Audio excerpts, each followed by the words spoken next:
Thank you for being here. As you know, one of our officers was involved in a critical incident last Monday. It was Officer Gabriel Facio. He's been with us for about 4 years as a phenomenal police officer.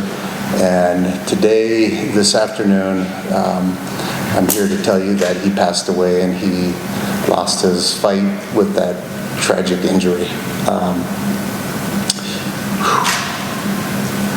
I first want to thank everybody for their support in the community. It has been overwhelming for the family and for our entire police department. Officer Facio was a father of 2 children. That one of them, his daughter, is getting ready to get married in August. It's heartbreaking. He has a son who has a child. He's a grandfather as well. He's a loving son and brother, uncle, you name it. But how I know him is Officer Gabriel Facio. And he's from Mexico, and he actually always wanted to be a police officer. So right after he got married 25 years ago, he came to the United States with the whole intention of getting his citizenship to become a police officer. And he made that goal. He started with the Phoenix Police Department in 2020. He graduated from the Phoenix Police Department's Academy in 2020. Many of his recruit colleagues that were in the Academy came here over the last week to visit him, and we heard stories about him. And with that, he touched a lot of lives in Phoenix, and then he came out to the city of Apache Junction, where he was a police officer for the last 4 years. He was in patrol. He loved everything about the city of Apache Junction, and he loved, more than anything, putting this uniform on every single day. He just was so proud of it. I went on a ride-along with him about within the last 8 months, and him and I rode, and he was showing me, the job of a patrol officer again. I don't want to be too disconnected, so I go out with my guys, and I'm so glad I went on a ride-along with him, and I'll send you that photo. But during that whole time, all he talked about is how great it was to be out there on the streets of Apache Junction, and how great it was to serve. And he would always tell me just how proud he was to wear this uniform. But the most important thing he was proud of was being a father.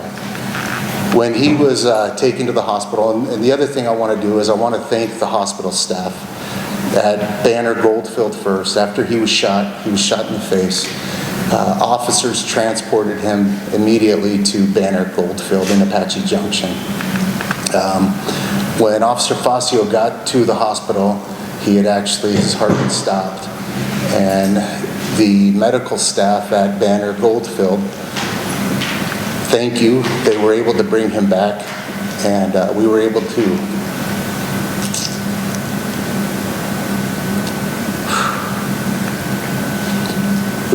have a week to say our goodbyes. His family came in from all over the country, from Mexico, from El Paso, Texas, from all over the country. And it gave them time to say goodbye. His dad and his mom are crushed. His wife is devastated. His kids are lost. But every one of them has wanted me to let everyone know in the community how much they know they are supported and loved. So I appreciate the media for coming here and carrying this message, because I can't get to everybody, or I would. I've given my officers hugs throughout the week, and our department is hurting as well. Our city is hurting, but I do know that our officers are going to be okay, and there's no doubt about it, that we will continue to provide the exceptional service that Officer Facio did every single day. And I've said it again, and I said it last time, and I'll say it again, he was one of my favorites. I loved that guy. Absolutely just love Gabriel. And being in a department of 100 officers, I know every one of my officers. I know every one of my staff. And we talk all the time. We talk with each other. We grow old together. And I was hoping to grow old with Facio in our department. And this news really shatters shatters me and our department. So again, thank you, and I'll answer any questions. Yes, ma'am. So this was the first one in 45 years, and I think the first one ever in the line of duty. Can you speak to just how rare it is in your department to have something? Yeah, the city of Apache Junction is a very safe community. We don't have things like this happen. We have, you know, the regular things that happen. But yes, the last officer we lost was in 1987, and that was in a training accident. And we have, this is our first line of duty death by, during the apprehension of a suspect in a felony. That suspect is alive. He is still in the hospital, and once that he is ready to be transported, we'll let you know. But he's going to be facing charges now, which include homicide.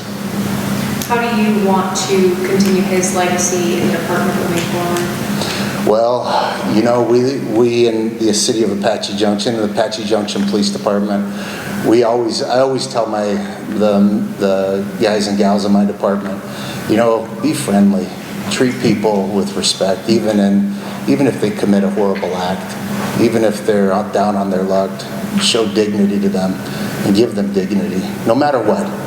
And that's how we're going to do that. Even I was talking to his wife, Gabriel's wife, just today, and she told me, and this is how their family is, that she forgives the suspect in this. And although she's heartbroken and her family is crushed, she told me, Chief, we forgive him and we want you guys to as well. That's an important lesson.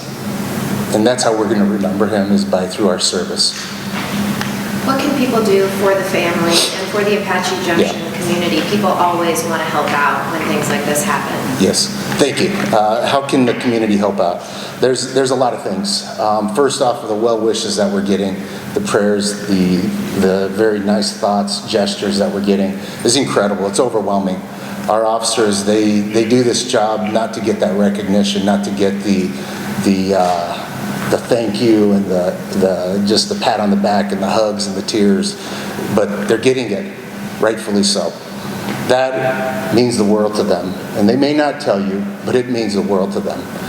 We are also going to be doing our Apache Junction FOP Lodge is going to be working with a few other lodges here that are going to be doing the barbecue on Wednesday, and we would love to have people come. Officer Facio's family will probably be there. They want to meet the public, and his family is huge. In the waiting room, there was probably 75 to 100 people, family members that were there, and everybody wants to meet those that we serve. So please come out. The other thing is we are planning his services for Officer Facio for Monday the 16th. And it will be in Mesa. Mesa Police Department and other agencies are helping us plan that. But we want to send Officer Facio out with honors, and we invite anybody that would like to attend to come. Is Officer Facio going to be an organ donor? I don't believe so. Chief, you talk about the ride-along you did with him several months ago. Is there a memory or a story that's maybe come to the top of your mind over this past week that, you know, really just encapsulates who Officer Facio was as a person and a cop? Every time I go on a ride-along, I take whoever I'm with and their whole squad. I said, hey, come meet me let's get a cup of coffee or Starbucks or what's the other one? Bob. What's the other coffee place? Dutch Brothers. How did I forget that? Because everybody knows Dutch Brothers. We go to Dutch Brothers, and I had his whole squad come, and as the chief, I'm going to pay for it. That's something simple. And Officer Facio says, "No, I'm going to pay you." I go, "No, you're not." He goes, "No, I am."